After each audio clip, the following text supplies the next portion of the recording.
Hello and welcome to this week's episode of Future of XYZ. I am super excited to welcome my very, very dear friend, Amy Hill, to talk about the future of workplace. Amy, thank you. Thank you, Lisa, for having me. And thank you for tirelessly putting together these fascinating topics. This one most fascinating to me, but I really appreciate all of your efforts in bringing these topics to the curious every week in and week out. For how many weeks now? Oh my God, this is going to be episode 64.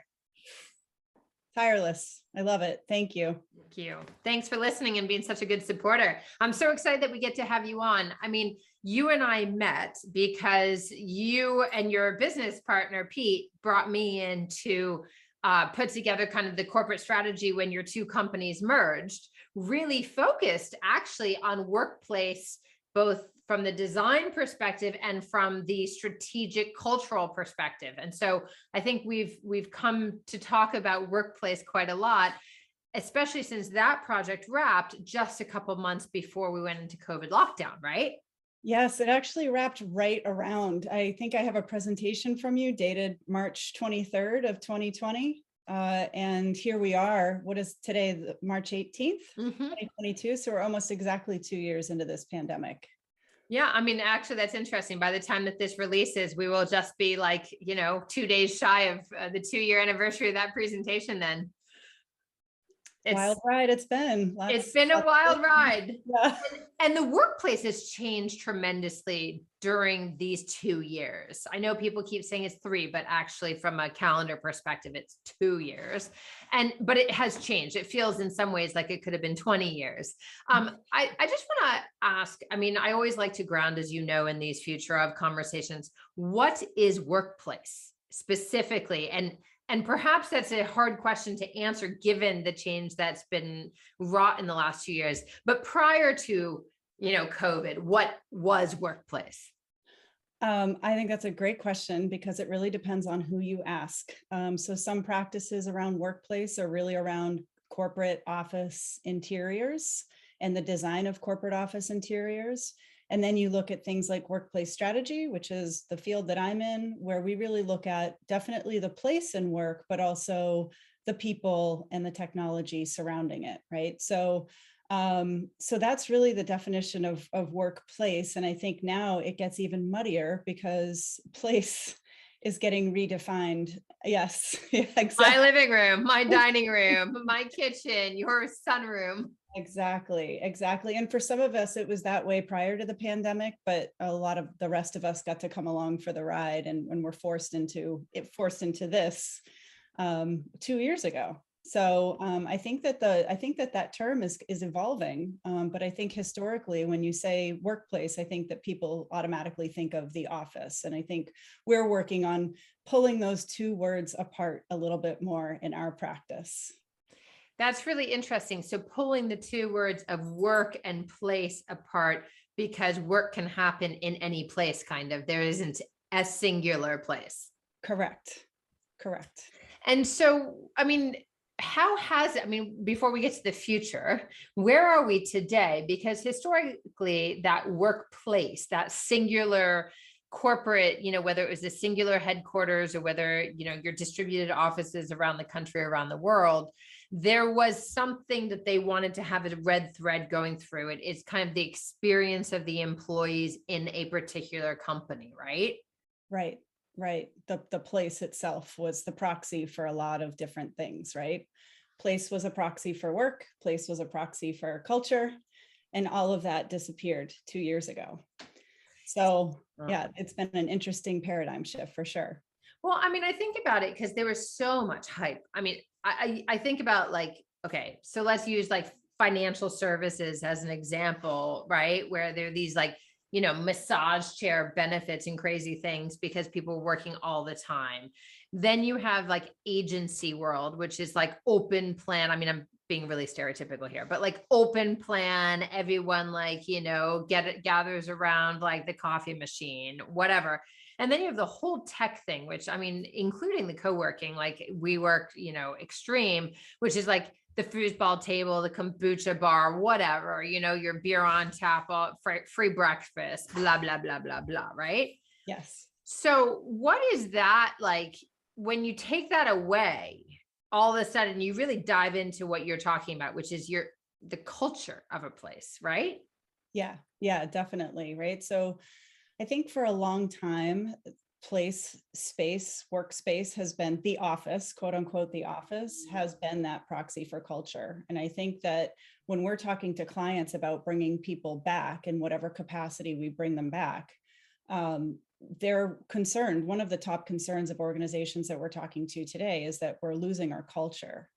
And I love it when that opportunity comes up to have that conversation, because my belief is that workspace is an opportunity to amplify culture, but culture is how we behave towards one another. And this is how I behave towards you on this call, and how we check in with one another, which does not need to happen in a physical location.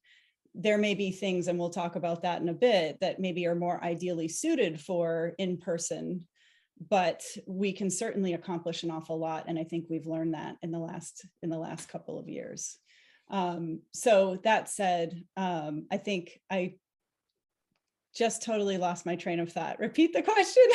Well, I was actually going to interrupt you for a second, because I Yeah, think what's so interesting, you answered it actually. It I was get about really culture. excited about it. Yeah, yeah. Because I think, you trained as an interior designer, you graduated with kind of a mixed degree from Florida State. You worked at Sasaki, among other places, right? Which really like the top architectural firms in their interior design. And then you went over to All Steel, right? And you started working in that space. And then you went out on your own as a workplace strategist before joining forces with Pete at workplace interiors and workflow interiors. And I think the workplace piece of this is what I found so interesting, having been both freelance, small companies, big companies, which is this culture piece. And you and I really connected on this prior to COVID, even, which was like the change management that is required, even if you're just like, if someone brings you in for an interiors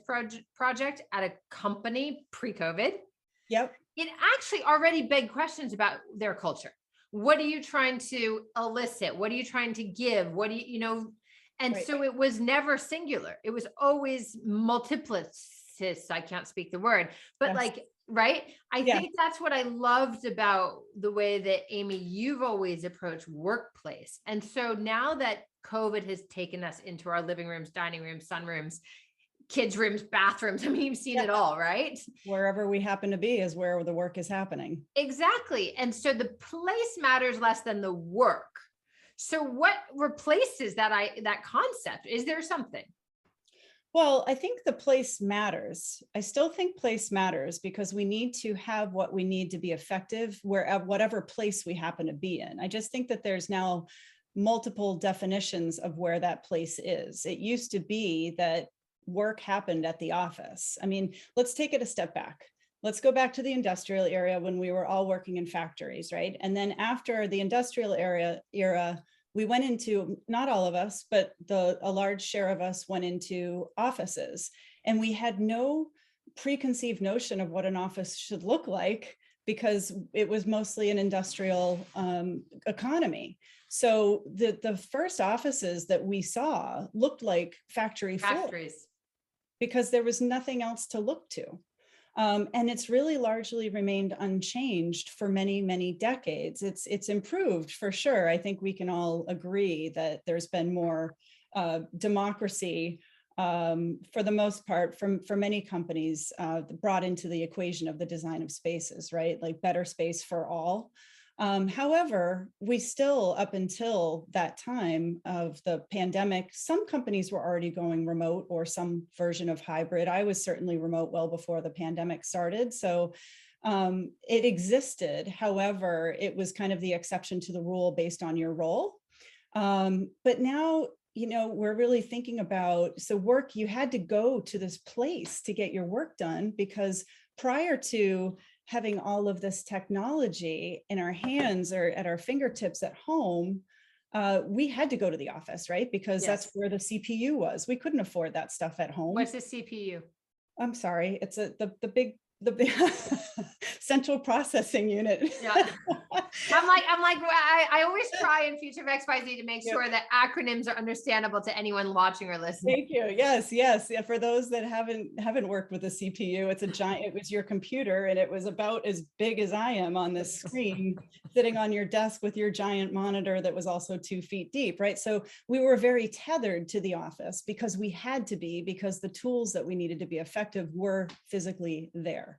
We haven't gone too far past that. And then what happened in 2020 was this giant catalyst was thrown into the mix that forced us all to go home 100%. And that has not been optimal for a lot of people. And it's been optimal for others because we have not been intentional about how this work is happening at home or wherever that might be.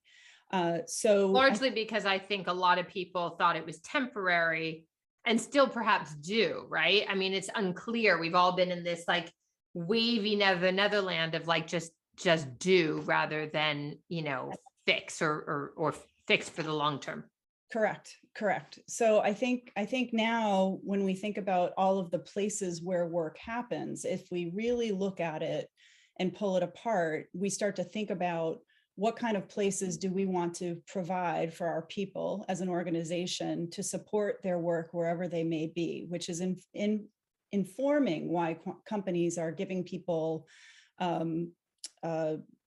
allowances to outfit their home offices, maybe even further supporting it with their facilities teams, giving them help with lighting and paint color and things like that, so that they're presenting in their best light when they're working from their home office, and also have the ergonomic tools to stay healthy while they're working, as opposed to meaning good chairs so that their back doesn't hurt, standing desks, these kinds of things that like an office might think about, but someone individually who's not working at home would never have invested in. Exactly. Yeah. Exactly. And why would you if you were always going to the office to do your work, right? Right. So now it's like, here we are, we can't put the toothpaste back in the tube, right?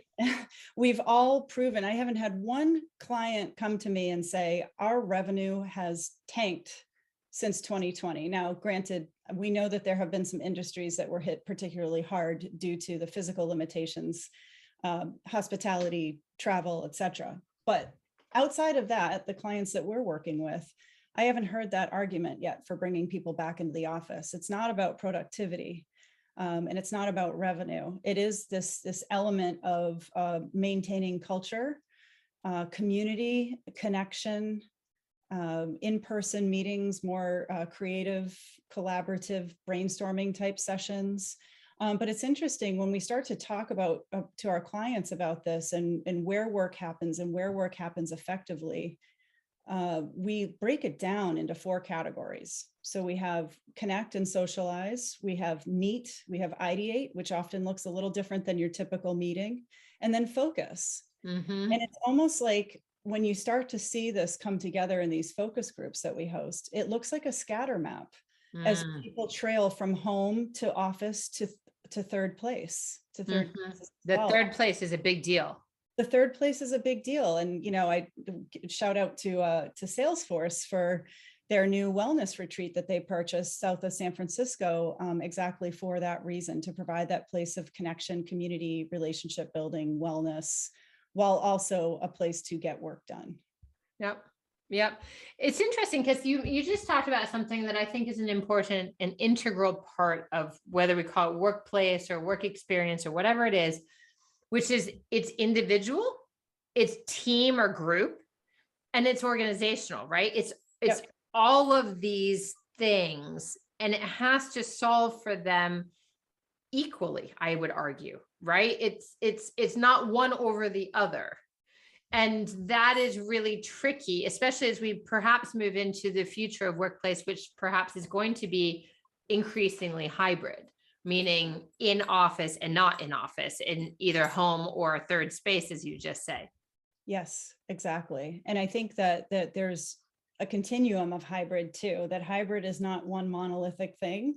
So we like to think of it as, there's from kind of companies that are reluctantly doing it because they know that they should, to kind of free range hybrid, right? Where I just get to choose free range workers, right? We get to choose, we're trusted. And I think there's a lot to unpack there when we start, and it ties back to culture of trusting our people to do their best work wherever they need to do it.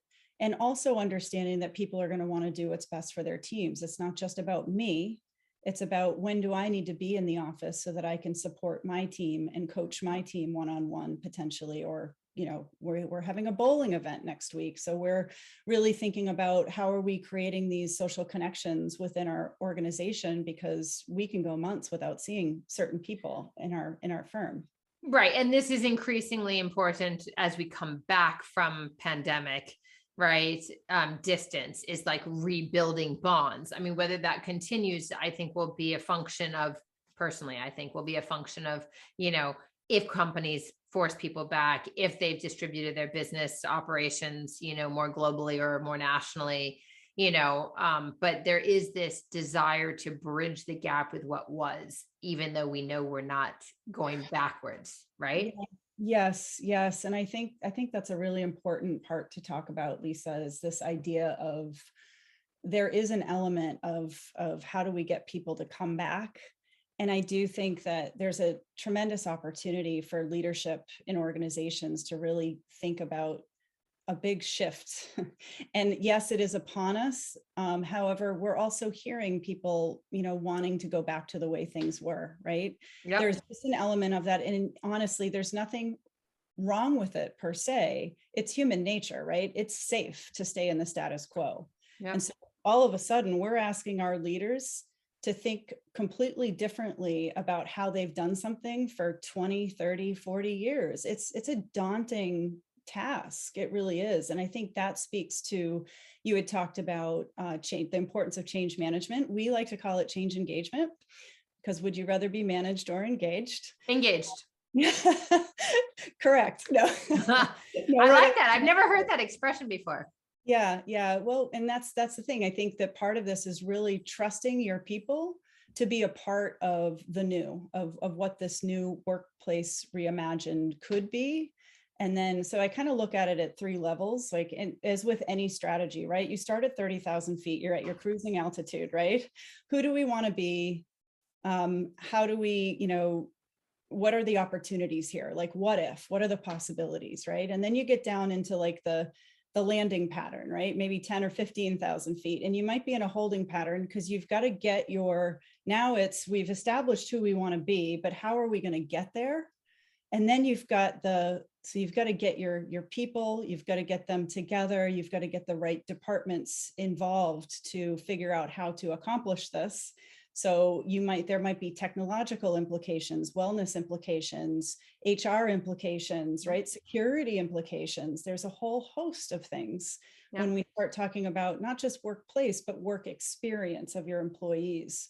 And then there's the ground level, right? You're landing the plane. And now it's like, what do I have to do differently tomorrow as a leader to espouse these new aspirational behaviors or ways that we want to be?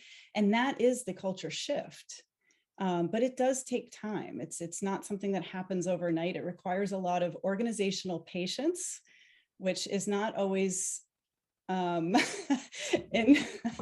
a resource that's available to organizations. So I think it's really important to just kind of take the time to really think about and take the opportunity to reset. Who do we want to be moving forward? Because guess what? Guess where the power is today? It's not with the organization. Exactly. Absolutely. With the Great Resignation. I mean, I think it's interesting, and I'm just watching time, but I mean, there are these, you started as an interior designer, which I come back to. You work with, Workflow Interiors, which does large commercial, fitting out projects, and much more than furniture and design. But, the design component of a workplace is still material, whether your workplace, as we said, is the office, the home, or the in-between. Design is one piece, right? And that's like kind of the physical aspect of it. Mm-hmm. There's this behavioral piece that you're talking about. And when you talked about the 4 buckets, from a meeting to an ideation, area plus the others, I think it's really interesting because what you're saying is that design actually can influence behavior, but the design needs to also be influenced by behavior. So it's kind of this virtuous cycle of, Yeah. I would call it like, it's like design and culture, or it's like designing for culture, or culture design. I don't know what it is, but that's kind of the work that you're doing, it seems to me. Yeah, yeah. And we're really pulling apart, again, going back to that exercise of like, where do you best accomplish this task? If I'm going to be sitting and reading contracts for 2 hours, I'm probably better off here, or maybe in a focus room at the office if I'm there that day. So it's really thinking about the office design should be supportive of the task at hand, whatever that is. And it shouldn't be assumed that that happens at my desk. It's just the space that I need to do whatever it is that I need to do. For many of us, it's working well to work from home, but for many people, it's not ideal, whether it's just too many distractions or kids or whatever it might be. So I think it's upon organizations to really think through those individual personas throughout the organization to really understand what a day in the life might look like for them, and then design the space to support that to a point where it can be generalizable, but also completely individual, right? Because obviously the personas are going to change over time as you attract and retain different folks. So I think what we're seeing, the biggest thing is that the purpose of the office is shifting to this place of connection and socializing and ideation and idea sharing, and maybe not so much emphasis on the focus work, Mhm. because your intention, my workplace word for the year and hopefully for the decade and maybe hopefully forever is intentionality. So let's be really intentional about how we're designing these spaces, who we're designing them for, and then as workers, as employees, let's be really intentional about why we're going in and what we want to accomplish while we're there, and having the flexibility to choose where and when I do my work best is absolutely paramount. And I think it's so important now as the balance of power continues to lie in talent's hands. Trust your people to do what they need to do. And it hasn't been a problem in the last 2 years by and large. So let's just continue to support that. Get behind the people. I love it. Get behind the people. Amy Hill, thank you so much for joining us on Future of XYZ to talk about the future of workplace. Thank you, Lisa. Thank you so much for having me. It's great. And I just want to ask one final question. As we think about, these different components, I was thinking just as you were speaking, the one thing we didn't speak to, would you agree with this equation? Workplace equals human capital plus architecture and design plus technology to enable it equals culture, or is it like culture is part of that mix too? Culture is the air that we breathe. Can't see it, but it's very much there. And it's in everything around us. Yes, no, it is woven through. Thank you. I know that was an intentionally leading question. Very astute. You're hired. Amy, it's a pleasure. And everyone watching and listening, thank you for joining us on another episode of Future of XYZ. If you don't already subscribe, make sure you do on YouTube or wherever you get your favorite podcasts. And if you don't, already follow us on Instagram, you can follow us on Future of XYZ to stay up to date, or visit future-of.xyz to nominate yourself or someone else as a guest, or learn more about what LVG & Co does. So Amy Hill again of Workflow Interiors, thank you. And everyone, we'll see you next week. Thanks, Lisa.